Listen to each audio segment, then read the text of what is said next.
Halo teman-teman semua, perkenalkan aku Sasa, dan di video kali ini aku membuat sebuah segmen yang aku namakan di sharing.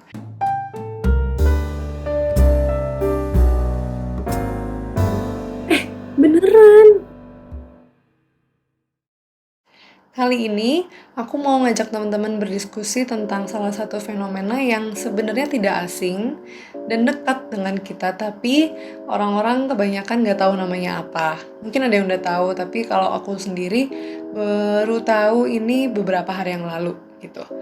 Nah, jadi sebenarnya memang jarang dibahas, tapi kita pasti pernah nyaksiin atau pernah ngalamin ini sendiri gitu. Namanya crab mentality. Sebelumnya aku mau ceritain dulu cerita tentang si kepiting ini sendiri. Ada yang bilang kalau naruh kepiting di ember gitu, itu nggak usah ditutup nggak apa-apa, aman kok, kepitingnya nggak akan ada yang keluar. Loh, kok bisa gitu? Bukannya dia punya naluri untuk bertahan hidup? Iya, benar. Tapi itu hanya bisa dilakukan kalau misalkan di ember itu cuma ada satu kepiting. Jadi kalau ada satu kepiting doang di ember, dia akan dengan mudahnya melarikan diri karena memang instingnya hewan ya bertahan hidup gitu kan. Dia akan cari jalan keluar sendiri. Tapi beda halnya kalau misalkan di ember itu ada banyak kepitingnya. Itu kemungkinan susah banget untuk ada satu yang keluar atau mungkin memang nggak akan bisa. Kenapa? Karena kalau misalkan ada satu kepiting yang berusaha keluar, pasti yang lain akan narik turun lagi dan akhirnya dia jatuh lagi dan akhirnya nggak ada yang bisa keluar.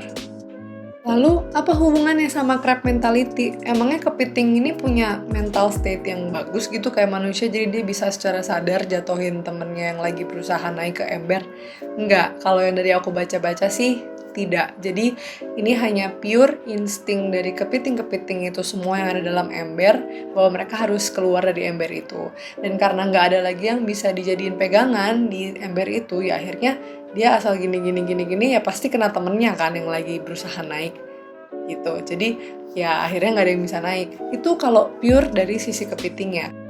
Tapi karena peristiwa ini dinilai mirip oleh kejadian yang biasanya dialami oleh kita manusia, akhirnya dijadikanlah kisah kepiting ini menjadi sebuah metafora. Yang tadi sudah disebutkan di awal namanya crab mentality. Crab mentality ini adalah sebuah cara pandang yang istilahnya kalau aku nggak bisa, kamu juga nggak boleh bisa. Kalau aku gagal, kamu juga harus gagal. Loh, gimana maksudnya? Pernah nggak sih teman-teman menyaksikan di media sosial atau mungkin mengalami sendiri ketika ngobrol dengan teman-teman, pasangan, pacar, atau mungkin keluarga teman-teman sendiri? Ya ampun, rajin amat sih, ambis banget dah itu orang. IP bagus gak akan menjamin apa-apa kali, di pekerjaan tuh bukan cuma itu yang dilihat. Kamu mau jadi pengurus? Yakin? Nanti kalau taunya harus berurusan banyak sama dosen, terus tugas-tugasnya kececer gitu-gitu gimana? Ribet gak sih? Udahlah gak usah. Ah yakin, kayaknya bukan bakatnya di situ deh kamu. Sok jago lu baru juga join. Udah deh gak usah aneh-aneh. Jadi ketika kita pengen aja gitu nyobain hal baru atau lagi seneng banget karena ada pencapaian pribadi yang baru aja kita capai, rasa-rasanya mereka nggak suka dan secara tidak sadar menjatuhkan semangat aku. Sebel nggak sih kalau misalkan lagi senang-senangnya gitu kayak, oh akhirnya aku bisa, oh ternyata aku bisa. Terus kayak, nih diturunin aja gitu kayak, kamu kamu nggak usah bangga dulu deh, kamu nggak usah seneng dulu. Kesannya tuh kayak gitu. Kayak kita nggak seharusnya sebangga itu atas apa yang telah kita raih. Dari yang aku baca, hal ini mungkin terjadi karena mereka merasa iri atau takut gitu tertinggal di antara teman-temannya dan akhirnya narik teman-teman yang bisa ditarik supaya bisa sama-sama susah gitu. Pernah ngalamin? Kalau aku nggak tahu sebenarnya ini hitungannya aku ngalamin atau enggak. Karena aku nggak pernah mengalami ini secara langsung, jadi nggak pernah ada orang yang benar-benar ngomong itu di depan aku gitu. Tapi aku pernah terpengaruh oleh hal seperti ini secara tidak langsung melalui postingan di sosial media. Yang aku alami waktu itu adalah di akhir semester. Jadi kan aku sedang berkuliah dan biasanya di akhir-akhir semester itu pada deg-degan gitu kayak, IP-nya berapa nih gitu, bagus nggak ya nilainya di semester ini gitu kan. Dan itu langsung deh banyak banget tuh postingan atau retweetan orang-orang di sekitar aku kayak IP tidak menjamin kesuksesan dalam pekerjaan. Yang penting adalah ini itu dan sebagainya. Maksudnya itu tidak sepenuhnya salah, tapi makna dari kalimat itu yang aku tangkap itu nggak seperti itu gitu. Dan terkadang ini mengarahkan aku ke pikiran-pikiran kayak emangnya aku nggak boleh bangga kalau nilaiku bagus ya? Emangnya itu bukan sesuatu yang patut dibanggakan ya? Gitu. Efeknya apa? Ketika kita terus-menerus tenggelam dalam ember ini, secara tidak sadar hal ini bisa membuat kepercayaan diri kita berkurang dan semangat kita jatuh. Kadang kita juga jadinya mikir kayak yang tadi aku ceritain, oh jadi ternyata hal ini tuh bukan hal yang patut aku banggakan ya. Oh ternyata pencapaianku tuh biasa aja. Ntar orang-orang mikir gak ya kalau harusnya aku gak seharusnya bangga tentang hal ini? Ntar orang-orang mikir aku sombong gak ya? Ntar orang-orang mikir aku lebay gak ya? Dan akhirnya ini menghambat kita untuk maju dan berkembang dan berkarya. Ketika kita lagi terpacu-pacunya gitu ya, terpacu-terpacunya untuk melangkah lebih, ya akhirnya langkahnya ketahan karena omongan-omongan orang ini. Apalagi kalau misalkan kita punya rasa nggak enakan gitu ya, yang sebenarnya nggak tepat sih. Kalau menurut aku rasa nggak enakan itu dikeluarkan di situasi seperti ini.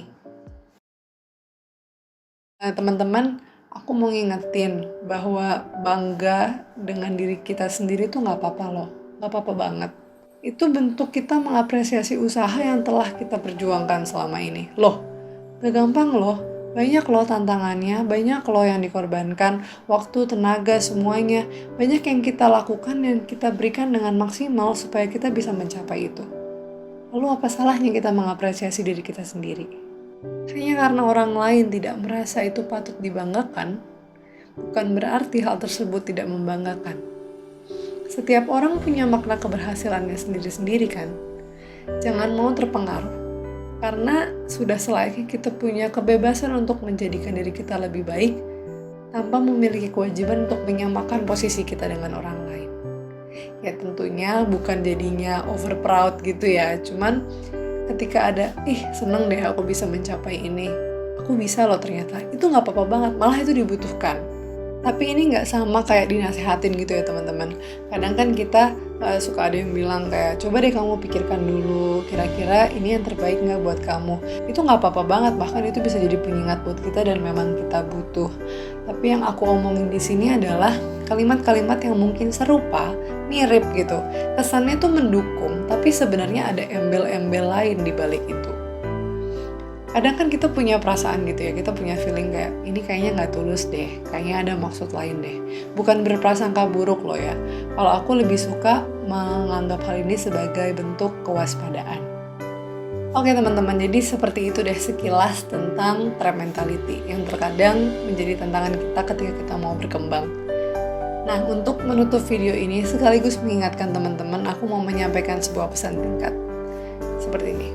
Mungkin kita nggak bisa mengatur orang lain, tapi kita punya kuasa penuh atas pikiran kita, tindakan kita, pilihan kita, dan masa depan kita. Jadi yuk, saatnya kita keluar dari ember dan teruslah bergerak. Semangat!